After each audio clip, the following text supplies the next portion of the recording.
Hello, family. We're so glad to have you here with us.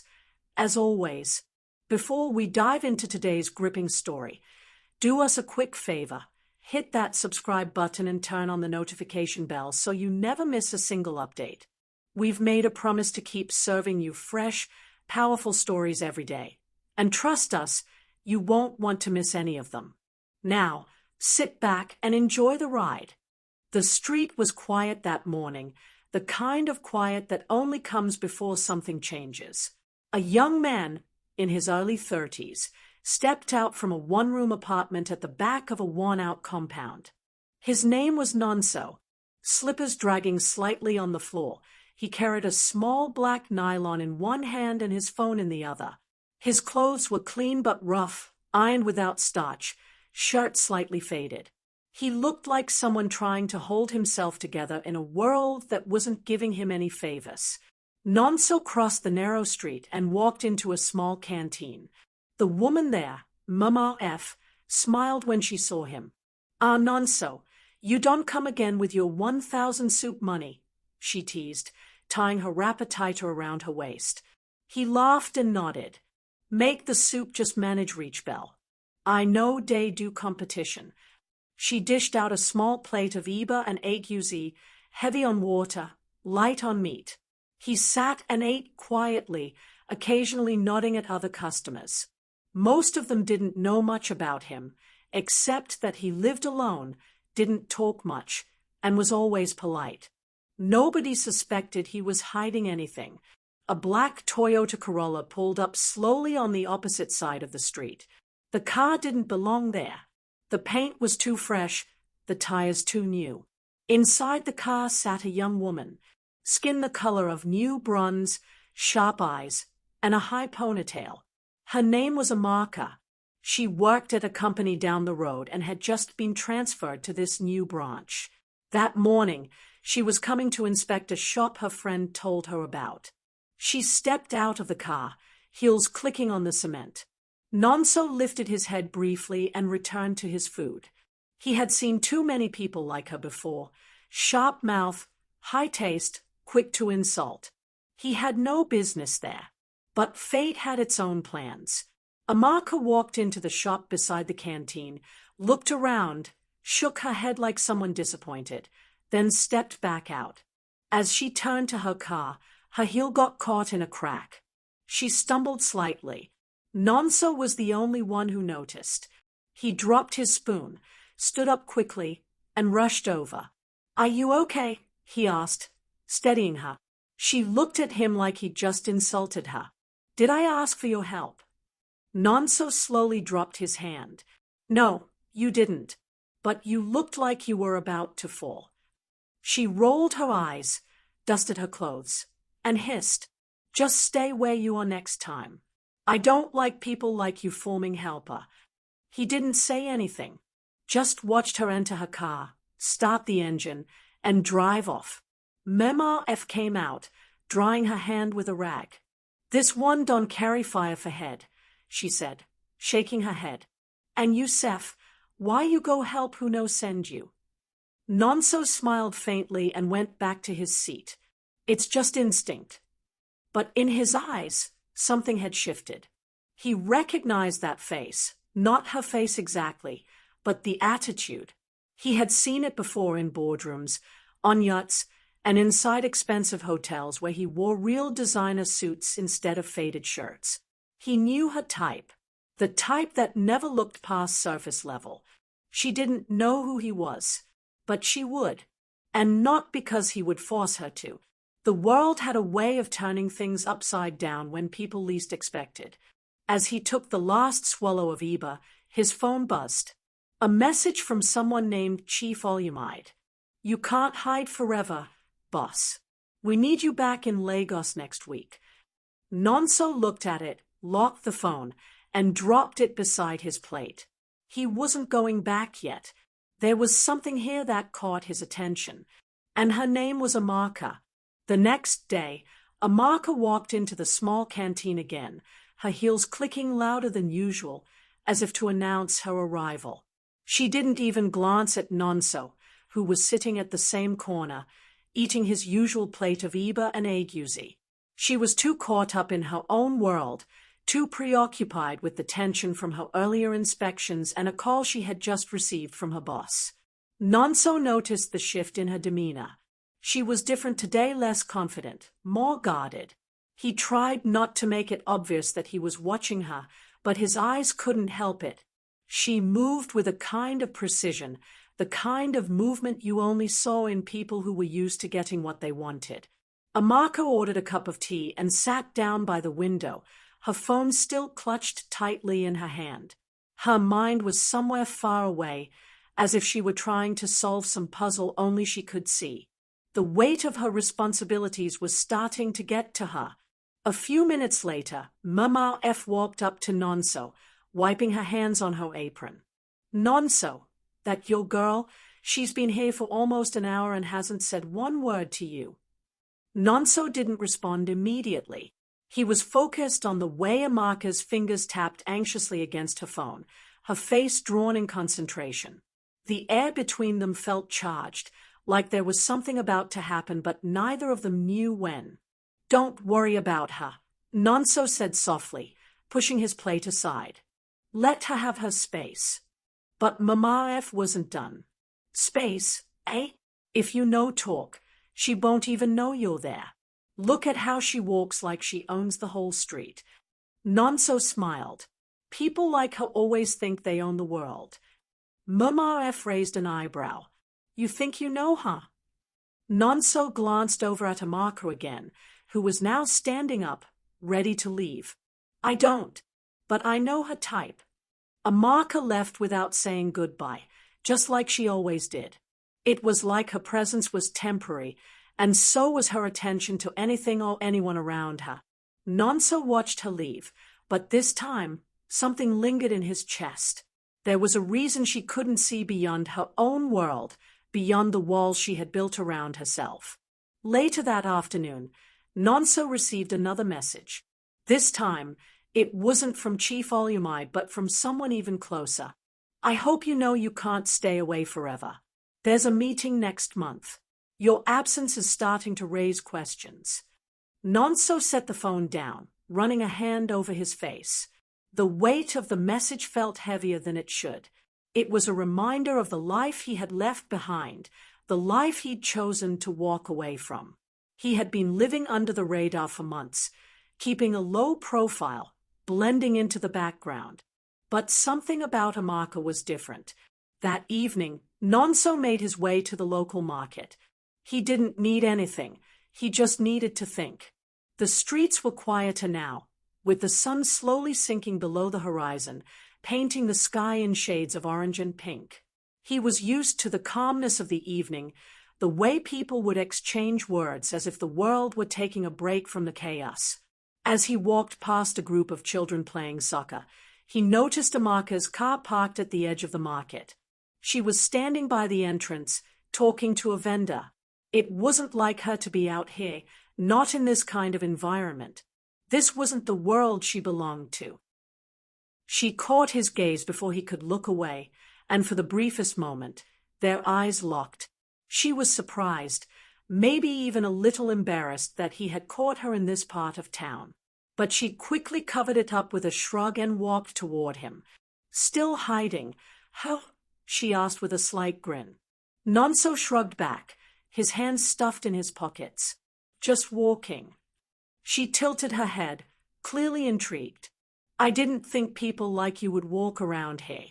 I thought you were, well, busy." Nonso raised an eyebrow. "What kind of people are those?" "People who have better things to do with their time." She shot a glance around the market, her expression unreadable. Nonso chuckled lightly, a bit surprised by her bluntness. "You sound like you know a lot about people."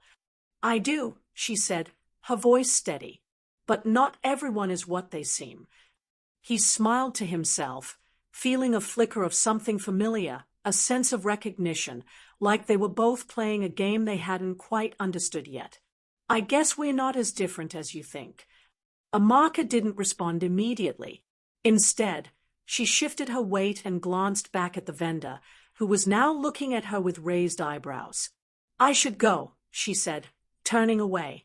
"I don't belong here." And with that, she left. Nonso watched her walk away, the back of her head disappearing into the crowd. There was something about her that kept pulling at him.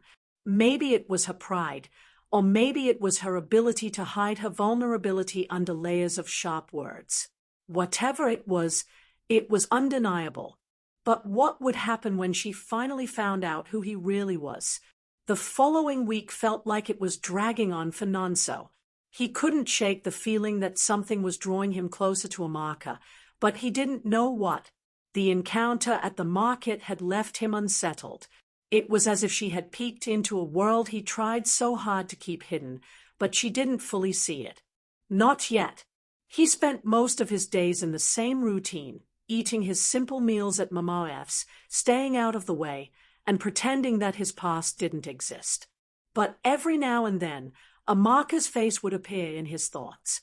Her sharp, confident attitude, her inability to hide her doubts, and the strange connection between them that neither of them could fully understand. That morning, Nonso was standing in line at Mama F's canteen when Amaka walked in again, but this time, something was different. She didn't walk with the same arrogant air, nor did she carry that look of disdain for everything around her. She seemed lost. Her steps were slower, as if the weight of the world was pressing down on her. Mama F noticed first.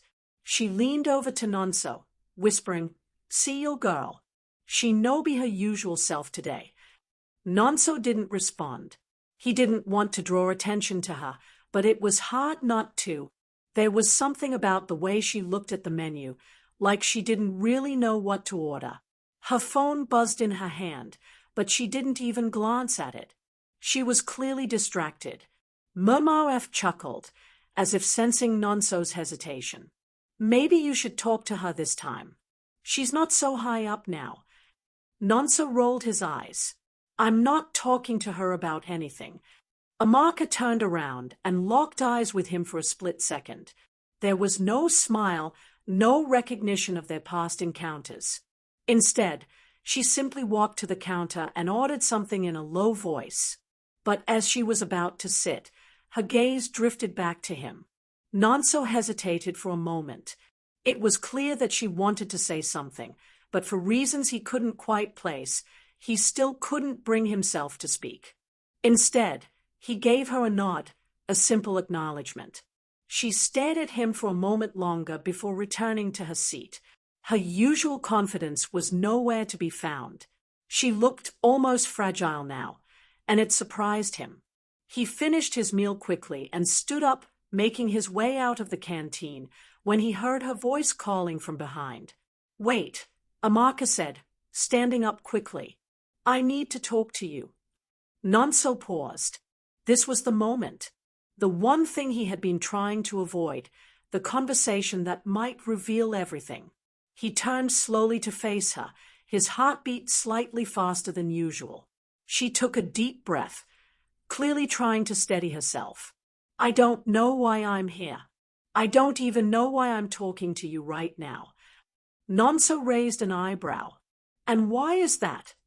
Amaka hesitated, her fingers clutching the edge of her chair. "It's just, everything feels off. I don't know why, but I can't shake the feeling that there's something about you. Like, you're not really who you say you are."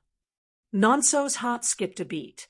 His mask, the one he had carefully crafted over months, was starting to crack. But he didn't let it show. He didn't even flinch. "I'm just a regular guy," he said, keeping his tone casual. Her eyes searched his face, as if looking for something she couldn't quite place. "No, you're not," she said softly. "I don't know what it is. But you don't belong here. You don't belong in this place. I can feel it." Nonso felt a pang in his chest. The urge to tell her everything was strong, but he held back. It wasn't time yet. She wasn't ready. "I'm here now, aren't I?" he replied, his voice steady. "We all end up where we need to be." She was quiet for a moment, as if considering his words.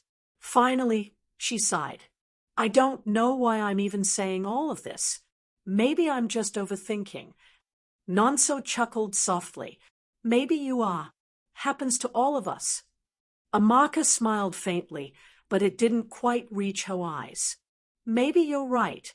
I'll see you around. She turned and walked out, leaving Nonso standing there, feeling the weight of the conversation settle heavily on his shoulders. As she disappeared into the crowd, he wondered how much longer he could keep his true self hidden. How much longer before the walls he had carefully built would come crashing down. That night, he received another message. You're running out of time, Nonso. People are starting to ask too many questions. You know what's at stake. He stared at the message for a while, but it was the thought of Amaka that lingered in his mind. How long before she figured it out? How long before she knew that he wasn't just the poor guy in the corner? The next few days passed in a blur for Nonso. The quiet routine of his life, which had once been his shield, now felt like a trap. He went to the canteen, ate his meals, and kept his distance from the world, but in the back of his mind, he couldn't escape the nagging thought of Amaka. Something about her was different. Something about her made him feel like he couldn't stay hidden for long. He hadn't seen her for a few days after their last conversation. He tried to convince himself that it didn't matter. It was just a brief interaction, nothing more. But every time he passed the canteen, he couldn't help but glance inside, hoping to see her, to know if she was still there. Then, on the fourth day, he saw her again. It wasn't at the canteen this time. It was at the local shopping mall, of all places. Nonso was walking past a clothing store when he spotted her across the aisle. She was standing near a rack of clothes, her back to him, oblivious to his presence. But something in the way she stood, so still, so detached, told him she wasn't there to shop. She was lost in her own thoughts, just like he had been when he'd wandered through the market a few days earlier. Nonso hesitated for a moment. Should he approach her? Would it be too forward? But before he could make up his mind, Amaka turned around, her eyes locking with his almost immediately. She looked startled, as if she hadn't expected to see him here either. For a moment, there was silence between them, the air thick with unspoken questions. Nonso took a step forward, breaking the silence. Fancy seeing you here. Amaka's lips curved into a tight smile. Yeah, I could say the same. They stood there for a beat, neither of them quite sure what to say next. Amaka shifted from one foot to the other, clearly uncomfortable. Finally, she spoke again, her voice quieter than usual. I didn't expect to run into you. I didn't expect to be here, Nonso replied with a chuckle. But I guess fate has a funny way of showing us things. Amaka didn't answer immediately. She seemed to be weighing his words, as if trying to decide whether or not to trust him. What do you really do, Nonso? She asked, her voice low but firm. I mean, really? The question caught him off guard. He had expected small talk, maybe a joke, but not this. She was getting closer to the truth, and he could feel the walls closing in on him. He looked at her, trying to gauge how much she knew, how much she suspected. He had to tread carefully. What do you mean? He asked, playing dumb. She narrowed her eyes, and for the first time, there was a hint of frustration in her voice. I mean, you're not just some guy who hangs around the canteen. You don't belong here. You don't fit in with people like us. There's something off about you, Nonso. I've seen it. Nonso's heart pounded in his chest. He couldn't let her get any closer to the truth. But at the same time, part of him was relieved. She was asking questions now. Maybe, just maybe, it was time to stop pretending. He took a deep breath and smiled, though it didn't reach his eyes. I don't know what you're talking about, Amaka. I'm just a guy trying to make a living. Amaka didn't look convinced. Her eyes searched his face, looking for the cracks in his story. She took a step closer, her voice quieter but more intense. I've been watching you, Nonso, you're hiding something. And I think you know exactly what I'm talking about. Nonso swallowed hard. She was close now, too close for comfort, but he couldn't pull away. It was as if she had him cornered, and the truth was dangling just out of reach. For a brief moment, he considered telling her the truth. But no, it was too soon. She wasn't ready for that. Instead, he did what he always did when he felt cornered. He deflected. Well, he said, raising his hands in mock surrender, maybe you're right. Maybe I'm not who you think I am. But isn't that the way of the world? We're all playing a part, pretending to be something we're not. Amaka studied him for a long moment, her face unreadable. Maybe, but some of us can't keep pretending forever. The words hung in the air between them, charged with meaning. Nonso felt a chill run down his spine. She was getting too close to the truth, and he had no idea how much longer he could keep this game going. Before he could say anything else, Amaka turned and walked toward the exit of the store, leaving him standing there, feeling like he had narrowly escaped something dangerous. But as she walked away, Nonso couldn't shake the feeling that this was far from over. The more she dug, the harder it would be to keep his secret. That night, Nonso couldn't sleep. The sound of Amaka's voice, the intensity in her words, echoed in his mind. She was right. He couldn't keep pretending forever. The question was, when would the truth come out? And what would happen when it did? The next few days felt different for Nonso. He couldn't focus on anything for long. Every time his mind drifted, it landed on Amaka. The way she had looked at him in the store, her sharp eyes cutting through the layers of his carefully crafted persona, made him uneasy. He wasn't used to being seen like that, and it made him question how long he could keep up this act. But there was another feeling creeping in too, a feeling he couldn't ignore, his growing attraction to her. Despite the tension, despite the fact that she seemed determined to unravel his secrets, there was something about her that pulled him in. Her boldness, her confidence, and even her vulnerability. It was all so raw, so real. On the 6th day after their meeting at the mall, Nonso couldn't shake the feeling that something was about to change. He was walking home when he saw her again, this time at the entrance of the market, standing alone by a food stall. She was holding a basket of fruit, her eyes distant as she examined the selection. Without thinking, he walked toward her, the words he had been rehearsing in his head disappearing the moment he got closer. "Amaka," he said, his voice quiet but steady. She looked up, her expression unreadable for a moment, before it softened slightly. "Nonso." There was something different about the way she said his name, as if she had been expecting him, or maybe she had just resigned herself to whatever was happening between them. They stood there for a few moments, neither of them saying anything, the noise of the market swirling around them. It was as if the world had paused, and all that mattered was this moment, this conversation that needed to happen. "I know you're hiding something," she said finally, her voice almost a whisper. "I can feel it. I don't understand why you're doing it." Nonso's heart raced. It felt like she was pushing him toward a cliff, daring him to jump. But even though the truth was so close to spilling out of him, he kept his composure. He had to. "Amaka, it's not what you think," he said, his voice low. He wasn't sure if he was trying to convince her or himself. "I'm not a bad person.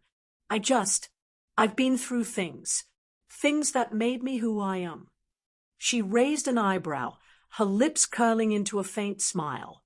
"I never said you were a bad person, but you're not who you say you are, Nonso. I don't even know what that means anymore. Are you pretending to be poor? Are you pretending to be someone you're not?" The question hung in the air like a heavy weight, and for a moment, Nonso felt exposed. It was as if the walls around him had crumbled, and everything he had worked so hard to hide was now out in the open. But he couldn't tell her the truth. Not yet. He shook his head, trying to deflect again. I don't know what you're talking about, Amaka. I've told you before. I'm just a regular guy trying to get by. She looked at him long and hard, as if trying to figure out if he was telling the truth, or if he was hiding behind yet another mask. But after a long pause, she simply sighed. You know, I don't even know why I keep coming back to this, she muttered, shaking her head. You're not giving me anything to work with. None so. I can't keep pretending that I don't see this, whatever this is. For a moment, Nonso didn't respond. He felt like he was standing on the edge of a cliff, unsure of whether he should take the leap or pull back. But before he could say anything, Amaka turned and started walking away, her steps quick, as if she had already made up her mind. Amaka, wait, he called, instinctively reaching out to stop her. She paused, but didn't turn around. I'm tired of waiting. Nonso. Tired of waiting for you to tell me the truth. I thought I could trust you, but now I don't even know who you are. Her words cut deeper than he expected, and for a moment he felt a pang of regret. He hadn't meant to hurt her, but he also couldn't bring himself to let her know who he truly was. Not yet. Maybe not ever. I'm sorry, he said quietly, though the words felt hollow in his mouth. I never wanted to hurt you. She finally turned around, her eyes cold, a wall built between them. You didn't hurt me, Nonso. You just made me realize that I've been wasting my time. She walked away then, her steps purposeful. And Nonso was left standing there, feeling like he had just let something precious slip through his fingers. That night, Nonso couldn't sleep. He replayed the conversation over and over in his mind, each word, each look, every little moment that led to her walking away. His chest ached with the weight of it. The truth was still buried deep inside him, but he knew now that he couldn't keep running from it forever. He couldn't keep pretending to be someone he wasn't. The question was, what would happen when Amaka finally uncovered the truth? The days that followed were heavy for Nonso. The distance between him and Amaka was growing wider, and no matter how hard he tried to push the thoughts of her away, they clung to him, making his days longer and his nights restless. He couldn't stop thinking about the way she had looked at him, the disappointment in her eyes. It was a look he'd never forget, and it gnawed at him, eating away at the little piece he had left. The market was busier than usual that week, and Nonso found himself wandering through the stalls, aimlessly picking up items he didn't need, trying to distract himself. But he couldn't focus on anything, not when Amaka's words echoed in his head. He had to do something. He couldn't let things end this way. He couldn't lose her, not after everything. Later that afternoon, Nonso found himself standing outside the small cafe near the market. It was a place he usually avoided, preferring to keep to himself and out of sight. But today was different. Today, he had a decision to make. He took a deep breath and walked inside. The bell above the door jingled as he entered, and the familiar scent of coffee and fresh pastries filled the air. Nonso scanned the room, his eyes landing on the far corner, where Amaka was sitting alone, sipping on a cup of tea. She didn't notice him at first, her head bent over a book, lost in her own world. But as he took a step toward her, she looked up, and their eyes met. Her expression shifted from one of indifference to something else, something softer, but still guarded. Nonso hesitated, unsure of what to say. He hadn't planned this moment. He hadn't rehearsed the words that might make everything right again. But one thing was clear. He couldn't let her walk away from him without at least trying. Amaka, he said, his voice steady but filled with a quiet urgency. She raised an eyebrow, as if she wasn't sure what to expect. Nonso. There was a brief silence between them, heavy with unspoken words. Amaka looked down at her cup, her fingers tracing the rim. What are you doing here? She asked, her voice a little sharper than before. I thought we were done with this. I don't want to be done with this, Nonso replied, sitting down across from her without waiting for an invitation. I can't just walk away, Amarka, not when I know how much I've messed things up. Amarka's lips tightened into a thin line. You messed up when you decided to lie to me. You lied about everything. Nonso, you lied about who you are, and now I'm supposed to trust you. The pain in her voice hit him harder than he expected. He had always known this moment would come, the moment when the truth would shatter everything. But hearing it from her, seeing the hurt in her eyes, made him feel more exposed than he ever had before. I never meant to lie to you, he said, his voice low. I thought if I kept pretending, if I kept my distance, I could protect you. I didn't want to drag you into my mess. She laughed bitterly, shaking her head. Protect me? By keeping secrets from me? You don't get it, Nonso. It's not the lies that hurt. It's the fact that you didn't trust me enough to be honest. Nonso's heart sank. She was right. He had kept his distance because he was afraid that if she knew the truth, she would see him as a fraud, afraid that she would walk away just like everyone else. But now, in this moment, he realized how foolish he had been. He had never given her a chance to understand him.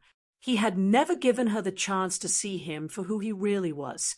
I'm sorry, he said quietly, looking down at the table. I should have told you the truth from the beginning. You deserve that. You deserve more than what I've given you. Amarka remained silent for a long moment, her eyes focused on the steam rising from her tea.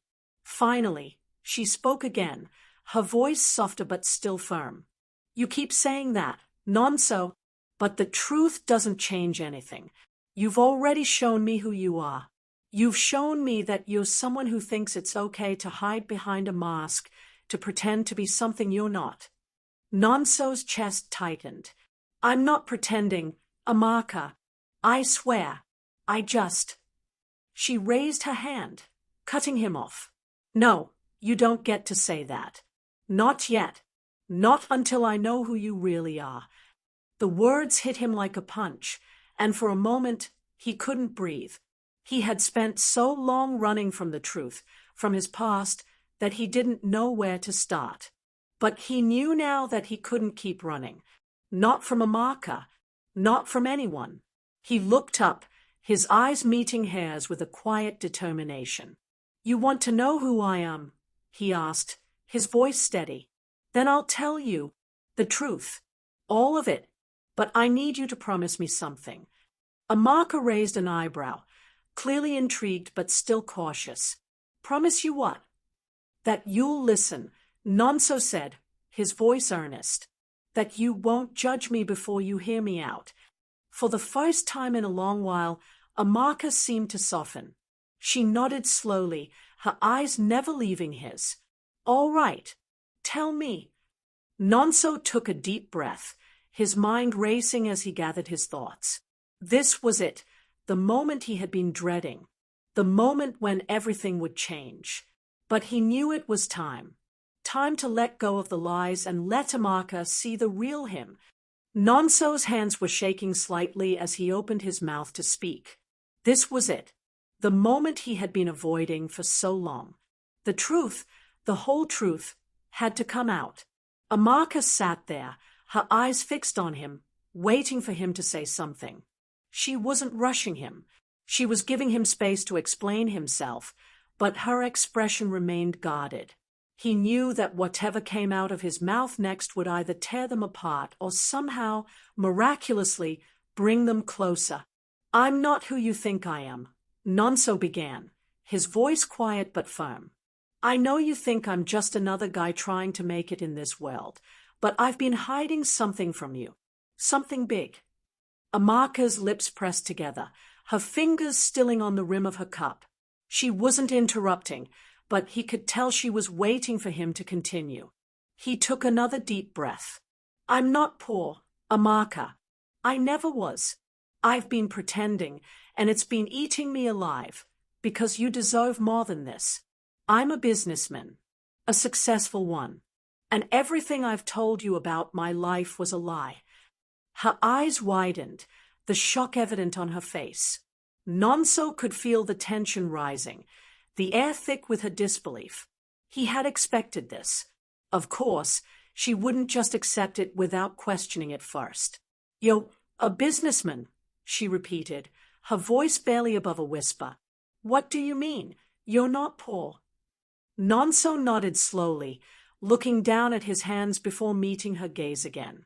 "I come from a wealthy family, but I've been trying to live a different life. A life where I'm not just seen as a rich kid. I wanted to earn my own way, be my own person, and prove that I could make it without relying on my family's name or money. So, I started pretending to be poor. I took a job that barely paid anything, I rented a small apartment, and I tried to live like everyone else. I didn't want anyone to know who I really was." Amaka's face was a mixture of confusion and disbelief. She opened her mouth to say something, but then closed it, her thoughts clearly swirling. Nonso could see the wheels turning in her mind, trying to piece it all together. "But why?" she finally asked, her voice tinged with frustration. "Why would you do that? Why hide all of this from me, from everyone?" Nonso ran a hand through his hair, struggling to find the right words. "I thought I was doing the right thing. I thought if I could prove myself to people, if I could show them I wasn't just some spoiled rich kid, maybe I'd be able to find someone who loved me for me, and not because of my money or my family's name. But I've realized now that all I've done is lie to everyone, including you." He paused, his heart pounding in his chest as he waited for her reaction. Amaka sat back in her chair, her arms crossed over her chest, her brow furrowed as she processed what he had just told her. "So, all this time, when you told me about your struggles, about how hard life was, you were lying." Her voice was steady, but there was an edge to it now. "You were pretending." Nonso nodded slowly. "Yes, I wasn't being honest with you, and I hate myself for that. But I didn't want you to see me as just another rich guy who didn't understand what it was like to struggle. I wanted you to see me for who I am, not for my bank account or the things I own." Amaka sat in silence for a long moment, her gaze shifting to the window as she stared out into the busy street. Nonso could feel the weight of her thoughts pressing on him, each second stretching into eternity. He didn't know what she was thinking, but he could tell she was processing everything he had just said. Finally, she spoke, her voice low. "You lied because you were afraid." Nonso nodded again, the shame heavy in his chest. I was afraid you wouldn't love me for me. I was afraid that if I showed you the truth, you would think I was just like all the other guys you've met, guys who wanted something from you." Amaka turned back to face him, her eyes searching his. "But now I'm the one who has to decide if I can trust you. You've already shown me that you're capable of hiding who you really are. I don't know if I can just forget about everything you've said." Nonso's heart sank. "I understand. I wouldn't expect you to forgive me right away. But I need you to know that I never wanted to hurt you. I just didn't know how to be honest without losing you." There was a long pause, and Nonso held his breath, waiting for her response. Amaka finally spoke, her voice quiet but clear. "I don't know if I can trust you right now, Nonso, but I'm willing to give you a chance to prove yourself. I don't want to walk away from this. Not yet, but it's going to take time, and it's going to take more than just words." Nonso exhaled a breath he hadn't realized he was holding. "I'll do whatever it takes. I'll show you that I'm not the person you think I am. I just need you to give me a chance." Amaka nodded, though her expression remained cautious. "We'll see, but this is going to take time. Trust isn't something you can rebuild overnight." Nonso smiled, a small, relieved smile. "I'll wait as long as it takes. I'm not going anywhere."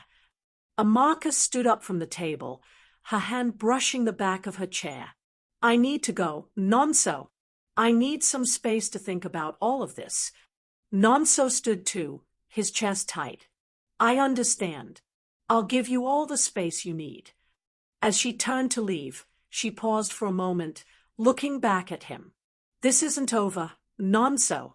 But it's not the end either. And with that, she walked out of the cafe, leaving Nonso standing there, uncertain about what the future held but determined to make things right. The following days were heavy for Nonso. Each morning, he would wake up to the silence in his apartment, the weight of his actions hanging over him like a storm cloud. He spent his days in the office, but his mind was never there. His thoughts were with Amaka, what she might be thinking, whether she would truly give him another chance, or if she had already made up her mind. He hadn't heard from her since their conversation. The silence between them was deafening, and every time his phone buzzed, his heart skipped a beat, hoping it was a message from her. But it never was. Amaka was taking her time. He knew that much, and he respected it, but it didn't make the waiting any easier. He had lied to her, betrayed her trust, and now he had to prove that he wasn't the man she thought he was. One afternoon, as Nonso walked out of his office building, his phone rang. He glanced at the screen, his heart racing when he saw Amaka's name. "Hello?" he answered quickly, trying to keep his voice steady. "Nonso," Amaka's voice came through, soft but firm. "Can we talk?" Relief washed over him. She was willing to talk. That was a good sign, wasn't it? Of course. When and where? "Can you meet me at the park?" she asked. "I need to see you in person." "Okay, I'll be there in 10 minutes. Nonso's legs felt weak as he made his way to the park, the anticipation building with every step. He didn't know what was about to happen, but he knew it was important. This conversation could be the turning point, or it could be the moment everything unraveled. When he arrived at the park, he spotted her right away. She was sitting on a bench near the fountain, her back straight, her hands folded in her lap. She looked calm, but Nonso could see the tension in her posture. She was still unsure, still processing everything. He walked over to her slowly, unsure of how to start. When she noticed him, she stood up, but there was no smile, no warmth in her eyes. She looked at him with the same cautious expression she had worn when they last spoke. "Amaka," Nonso began, his voice soft. "I'm glad you called." She nodded, her gaze drifting to the ground. "I've been thinking a lot, Nonso, about everything you told me, and I won't lie, it's been hard to wrap my head around it." Nonso swallowed, his throat dry. "I understand. I know it's a lot to take in. I didn't expect this," she continued, her voice tinged with frustration. "I thought you were someone who understood what it was like to struggle, to fight for everything you have. But now I'm not sure I even know who you are." Nonso stepped closer, his heart pounding. "Amaka, I swear, I never wanted to deceive you. I thought if I could show you that I could make it on my own, without my family's money, maybe I could prove to you that I wasn't like everyone else. But I see now that I made a huge mistake. And I'm so sorry for that." Amaka looked up at him, her eyes searching his. "Do you really think you can just erase everything you've done? You lied to me, Nonso. And for what? For some idea of what you thought I wanted. What about what I wanted? What about what I deserve?" The pain in her voice hit him like a wave. She was right. He had been so focused on proving something to her, to everyone, that he hadn't stopped to think about what she needed or desired. "I was selfish," he admitted, his voice barely above a whisper. "I was thinking about myself, about my pride, about the image I wanted to project. And I didn't consider how it would make you feel. I'm sorry for that." Amaka sighed, sitting back down on the bench. She motioned for him to sit beside her, and he did, careful to keep a respectful distance. She was still processing, still holding back, but at least she wasn't walking away. "I don't know what I expected," Nonso, she said after a long pause. I don't know if I expected you to be some kind of hero, but I wanted you to be honest with me. I wanted to trust you, but you shattered that trust when you lied. And now I have to decide if I can rebuild it with you. Nonso nodded slowly, his chest heavy with guilt. I know, and I'll do whatever it takes to rebuild that trust. I'm not asking you to forgive me right now. I just want you to know that I'm here, and I'm willing to work for it. I'll prove to you that I'm not the man who lied to you. She looked at him, her gaze softer now, though still cautious. I don't know if I can just forget about it. Nonso. But I'm willing to see if we can move forward. It's not going to be easy, and it's not going to happen overnight. But I'm willing to try. Nonso felt a glimmer of hope spark inside him. This wasn't the end, and it wasn't the easy way out, but it was something. She was willing to try. I'll be here, Amaka, he said quietly, for however long it takes. She gave him a small nod, her lips curling slightly, though it wasn't a full smile. We'll see. As they sat there in silence, the weight of the conversation hanging in the air, Nonso knew that things wouldn't be easy. But he also knew that this was his chance to make things right, to show her who he really was, not the man he had pretended to be, but the man he was capable of becoming. And no matter how long it took, he was willing to fight for it. Hello, family. We'd love to hear from you. Please let us know the country you are watching from and what time it is on your watch right now in the comments section below.